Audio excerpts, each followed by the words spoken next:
இன்னைக்கு ஒரு அற்புதமான விஷயத்த பத்தி பார்க்க போறோம். ரொம்ப, ரொம்ப, ரொம்ப, ரொம்ப ஒரு சூப்பரான விஷயம். பயங்கர ஹேப்பியான ஒரு விஷயம். என்ன அப்டின்னா, எல்லார் மேலயும் நீங்க யாரெல்லாம் பார்க்குறீங்களோ, யார்கிட்டலாம் பேசுறீங்களோ, யார்கிட்டலாம் பழகுறீங்களோ, எல்லார் மேலயும் ஒரு மேஜிக்கல் மாயாஜால பொடிய இன்னைக்கு தூவ போறோம். அது என்னங்க மாயாஜால பொடி? அது என்னங்க மாயாஜால பொடி? நன்றி உணர்தல். நன்றி சொல்வதை விட அவசரமான கடமை வேறு எதுவும் இல்லைன்னு சொல்றாங்க. நல்லா புரிஞ்சுக்கங்க. நன்றி சொல்வதை விட வேறு அவசரமான கடமை எதுவுமே இல்ல.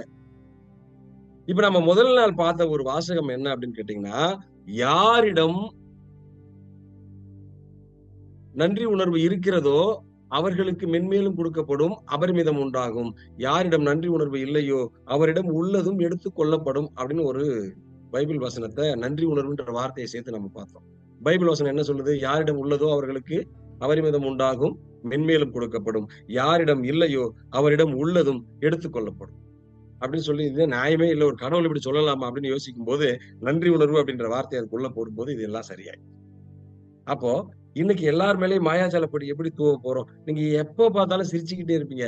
எப்ப பாரு சந்தோஷமா இருப்பீங்க. மகிழ்ச்சியா இருப்பீங்க. பிரச்சனை வராது. வேற அவ்வளவு ஒரு ஹேப்பினஸ்ஸா இருக்கும் இன்னைக்கு. என்ன பண்ணலாம்? அப்படின்னு கேட்டீங்கன்னா, நன்றி சொல்வதை விட அவசரமான கடமை வேறு எதுவும் இல்லை. நீங்க ஒரு நாளைக்கு சந்திக்கிற நபர்கள், இன்னைக்கு இந்த மீட்டிங்ல சந்திக்கிறோம். இதுக்கப்புறம் இந்த மீட்டிங் முடிஞ்சு வெளியில போறீங்க. நெறைய நபர்கள சந்திப்பீங்க. நீங்க ஒரு பஸ் ஸ்டாண்ட்ல சந்திக்கலாம், மார்க்கெட்ல சந்திக்கலாம், ரோட்ல சந்திக்கலாம், டீ கடையில சந்திக்கலாம், இல்ல ஒரு சூப்பர் மார்க்கெட்ல சந்திக்கலாம், ஒரு சினிமா தியேட்டர்ல சந்திக்கலாம், ஒரு பொது கூட்டங்கள்ல சந்திக்கலாம். இந்த மாரி நெறைய நபர்கள நம்ம ஒவ்வொரு நாளும் சந்திச்சுக்கிட்டே இருக்கிறோம். ஆனா இன்னைக்கு இன்னைக்கு நாம சந்திக்க போற நபர்களுக்கு நம்ம கட்டாயம் நன்றி சொல்லணும். அவங்க கைய குடுத்து நன்றி சொல்றோமோ இல்லையோ, மனதளவுல நன்றி சொல்லணும். இப்ப நீங்க அப்படி போயிட்டே இருக்கிறீங்க. ஒருத்தர் குடிச்சிட்டு கிடக்குறாரு. அவர பார்க்குறீங்க. அவருக்கு நன்றி சொல்லணும். ஏன்? ஏன் இது என்னய்யா லூசுத்தனமா இருக்குது? ஒருத்தன் குடிச்சிட்டு கிடக்குறான். அதுக்கு ஏன் நான் நன்றி சொல்லணும்? நன்றி உணர்தல் என்பது ரொம்ப ஆழமா போய் உணரணும். சோ ஒரு ஒரு ஒரு கவளம் சோறு நம்ம தட்டு மேல இருக்குது. இந்த சோத்த பார்க்கும்போது, அந்த சாதத்த பார்க்கும்போது, எங்கேயோ ஒரு இடத்துல கஷ்டப்படுற விவசாயி நம்ம கண்ணுக்கு தெரிவாரு. அவர் இல்லன்னா அந்த சாப்பாடு நமக்கு இல்ல. எங்கேயோ அந்த நெல்ல மூட்டையா கட்டி தூக்கிட்டு வந்த தொழிலாளர்கள் நம்ம கண்ணுக்கு தெரிவாங்க. அந்த அந்த வாகனத்த ஓட்டிட்டு வந்த லாரிய ஓட்டிட்டு வந்த டிரைவர் நம்ம கண்ணுக்கு தெரிவாரு. இவங்கலாம் நமக்கு உதவி பண்ணுவாங்க. அந்த ரைஸ் மில்ல வேலை செஞ்சவங்க நம்ம கண்ணுக்கு தெரிவாங்க. அந்த அந்த அரிசிய வந்து ஒரு கடையில கொண்டு வந்து வச்சாரு பாருங்க. அந்த டீலர் நம்ம கண்ணுக்கு தெரிவாரு. நம்ம பக்கத்து வீட்ல பக்கத்துல ஒரு நடந்து போய் வாங்குற அளவுக்கு கடையில கொண்டு வந்து வச்சாங்க பாருங்க. அவரு நம்ம கண்ணுக்கு தெரிவாங்க. சமைச்சு குடுத்த மனைவியோ, இல்ல சமையலுக்கு ஒரு ஆள் வச்சிருக்கோமோ, அவங்க நம்ம கண்ணுக்கு தெரிவாங்க. அப்போ ஒரு சாதத்த பார்க்கும்போது இத்தன பேர் நம்ம கண்ணுக்கு தெரியுவாங்க இப்போ. ஏன்னா நம்ம அந்த அளவுக்கு உணர்ந்து அந்த அந்த சாதத்துக்கு நன்றி சொல்றோம். இது இல்லாம எத்தனையோ பேர் கஷ்டப்படுறாங்க. நன்றின்னு சொல்லிட்டு அந்த சாதத்து மேல அப்படி அப்படி கை வைக்கும்போதே, நம்ம நன்றி உணர்வ ஒரு மாயாஜால பொடியா ஃபீல் பண்ணணும். எப்படின்னா, ஒரு ஒரு மினுமினுப்பான ஒரு ஒரு பொருள் நம்ம கையில இருந்து போற மாரி. கடவுள் இப்படி காட்டுன உடனே ஸ்வைங்ன்னு வருது இல்லையா? ஒரு வெளிச்சம். சோ அந்த மாதிரி நம்ம ஃபீல் பண்ணணும். அப்படி ஃபீல் பண்ணி அந்த கைய கொண்டு போய் சாதத்து மேல வைக்கும்போது, அந்த தண்ணீய எடுக்கும்போது, அப்படி ஃபீல் பண்ணும்போது, நல்ல விதமான பாசிட்டிவ் எனர்ஜி அங்க போய் ஸ்ப்ரெட் ஆகுது. அந்த பாசிட்டிவ் எனர்ஜி ஸ்ப்ரெட் ஆகும்போது, நீங்க அத அள்ளி வாயில வைக்கும்போது, மகிழ்ச்சியா சாப்பிடுறீங்க.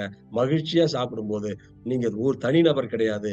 கோடிக்கணக்கான செல்களின் தொகுப்பு நம்ம உருவம். அப்ப அந்த கோடிக்கணக்கான செல்கள் மகிழ்ச்சியா இருக்கும். மகிழ்ச்சியா இருக்கும்போது ஒரு விஷயத்த நீங்க குடுக்கும்போது, உடனே வாங்கிக்குவாங்க. அப்ப நீங்க சாப்பிடுற சாப்பாடு ஜீரணமாகும். உங்களுடைய ஒவ்வொரு செல்களும் அழகா, அழகா, அழகா அதோட வேலைய செய்யும். இப்படி பார்க்கும். இப்ப நான் என்ன சொல்றேன், நீங்க ஒரு குடிச்சிட்டு இருக்கிற ஒரு நபர பார்க்குறீங்க. குடிச்சு கீழ கிடக்குறாரு. அவருக்கு நான் எப்படி சார் நன்றி சொல்றது? நீங்க நடந்து போயிட்டு இருக்கிறீங்க. ஒரு சண்டை நடந்துகிட்டு இருக்குது. அந்த சண்டை போட்டுக்கிற 2 பேர பார்த்து நன்றி சொல்றோம். அது எப்படி சார் சொல்ல முடியும்? அவங்கள பார்த்து நான் எதுக்கு சார் நன்றி சொல்லணும்? இல்ல நீங்க பார்க்குறீங்க ஒரு பேஷண்ட் ஹாஸ்பிட்டல்ல உட்கார்ந்துட்டு இருக்கிறாரு. கை ஒடிஞ்சோ, கால் ஒடிஞ்சோ உட்கார்ந்துட்டு இருக்கிறாரு. அதுக்கு நன்றி சொல்லணும். ஏன் சார் நான் அதுக்கு நன்றி சொல்லணும்? இல்ல ஒருத்தர் சொல்றாரு, எனக்கு கேன்சரு, எனக்கு வந்து சுகர், எனக்கு பிபின்னு சொல்றாரு. அத கேட்டு நீங்க உடனே நன்றி சொல்லணும் மனசுக்குள்ள. ஏன் நன்றி சொல்லணும்? ஒவ்வொரு நபர்களும் நமக்கு ஏதோ ஒரு பாடத்தை சொல்லிக் கொடுக்கிறார்கள். அதனால் அனைவருக்குமே நன்றி. இப்படியெல்லாம் குடிச்சா இப்படிதான் கடப்போம். நம்ம வாழ்க்கை சீரழிஞ்சிடும். நம்மள பார்த்து 4 பேரு மதிக்க மாட்டாங்க. நம்ம குடும்பம் வீணாயிடும்ன்ற ஒரு விஷயத்த யாரோ ஒரு நபர் குடிச்சிட்டு கிடக்கிற நபர் உங்களுக்கு சொல்றாரு. அவர் பார்த்த உடனே என்னடா பாவி இப்படி கிடக்குறான். இதெல்லாம் மனுஷனா இவன் அப்படின்னு நம்ம மனசுக்குள்ள தோணுது இல்ல. இதே மாதிரிதான் நம்மள சொல்லுவாங்க. அப்ப குடிச்சிட்டு கிடந்தா இதான் நிலைமை அப்படின்றத எனக்கு கத்து கொடுத்ததுக்காக உனக்கு நன்றி ராஜா.